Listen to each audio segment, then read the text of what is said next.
We're here at the Association of British Climbing Walls conference, where we're going to be looking at some of the latest and greatest climbing shoes that are either going to be out now or coming out early next year.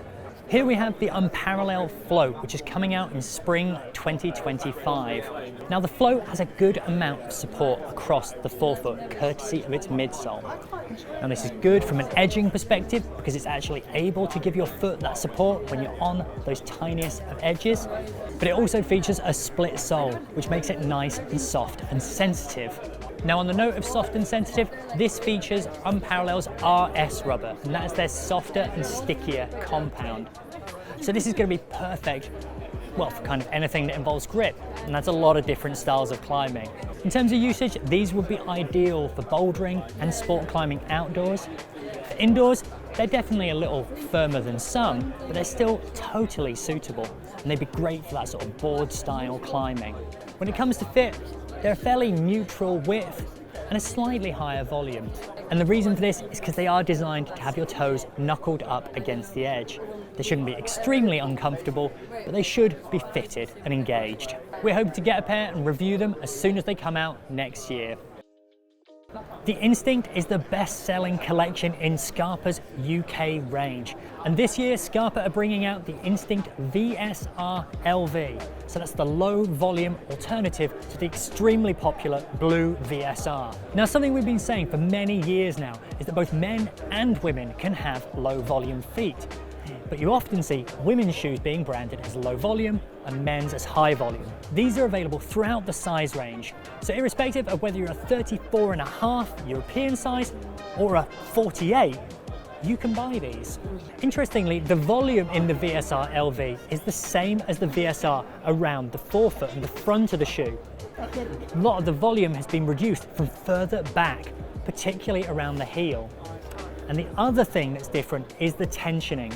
These have a much softer feel to them. So if you use something like the Drago LV but are looking for something which has maybe a little bit more support, then these would be the perfect shoe to try on afterwards. On the flip side, if you found the heel in the VSR that little bit baggy or too big for you, again, these will be a really interesting shoe to try on and definitely complement what is Scarpa's most popular collection. And in terms of what they're good for, to be honest, one of the best things about the Instinct collection is they are good for just about everything.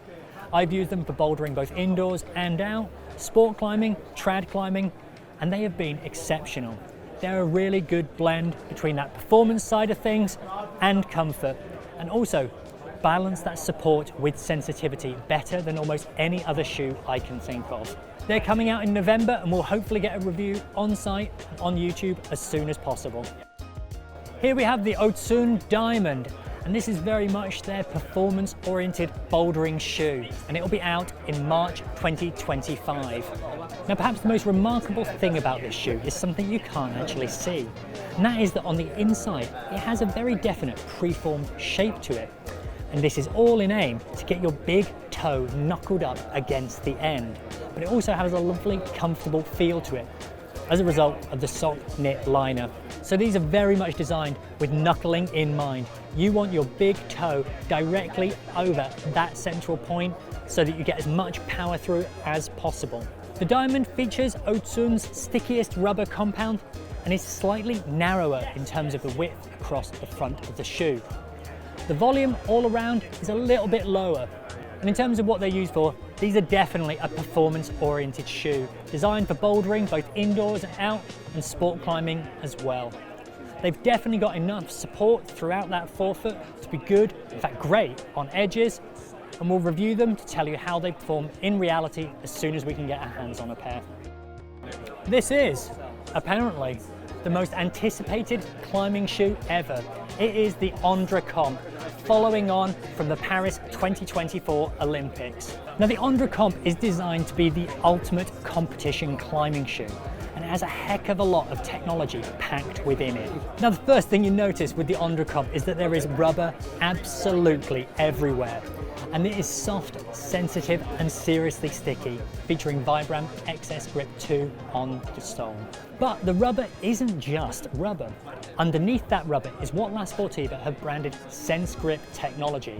And when you put your fingers on the inside, both beneath the toe patch and within the center of the sole, it has an almost gel-like feel to it.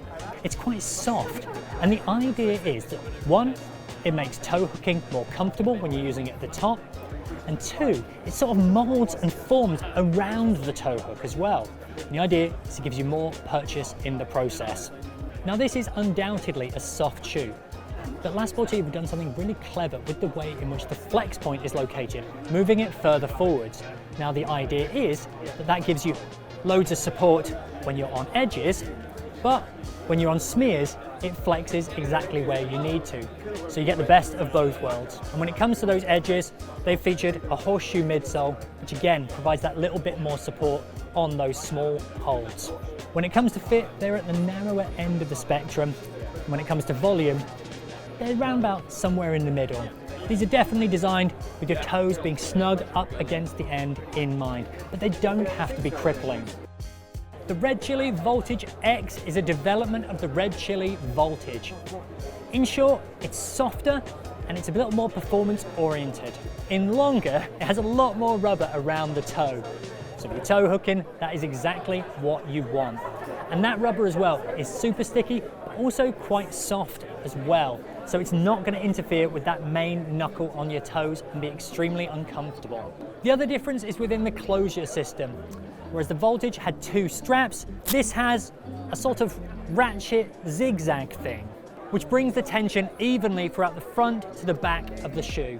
Whilst many brands are using less and less rubber on the front of the shoe, Red Chili are using 4mm. Now this does mean it's got a bit more support, but it also means it doesn't wear out anywhere near as quickly. And this is a shoe that will last you a long time, which is particularly useful if you are climbing indoors or just in high wear environments, or if you've got really bad footwork. When it comes to the fit, they're a medium to wide fit around the forefoot with a narrower heel, and they're coming out in March 2025. The Synergy has been a long-standing part of the Boreal collection, but next year in March they are bringing out a fairly significant update. Now one of the major updates to this is the introduction of Zenith Ultra 2 rubber. Now this stuff is really impressively sticky, perhaps even one of the stickiest compounds on the market. We've used it in the Satori and more recently in the Indo and have been impressed by its performance in both. Now the Synergy is an exceptionally soft shoe, so much so that it doesn't have a midsole. It is about as sensitive as a shoe can possibly get, and is not something that you'd be using on the slate or any rock type that involves any form of support whatsoever.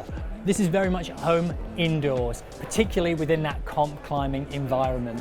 It's got that Zenith Ultra rubber on the sole and also a huge patch across the toe as well as on the heel.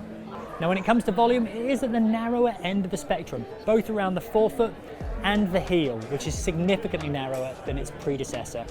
Now whilst it is narrow, the fact that it's basically like a rubber sock means that there is a bit of leeway. If you've got a more regular or slightly wider foot, it would be worth trying them on, simply because they are likely to spread according to how wide and how big your foot is. As we always say, try before you buy. The Synergy comes in at £160 and we will be using them indoors when they come out next year. The Black Diamond Method S was released last year, but we're going to feature them again because not only do we really like them, but they're also really relevant to that indoor market. Now the Method S is definitely a performance-oriented shoe. It's got a ton of rubber around the toe, great for toe hooking and those sort of modern indoor styles of competition climbing where you're toe hooking and catching on all sorts of things, left, right and centre.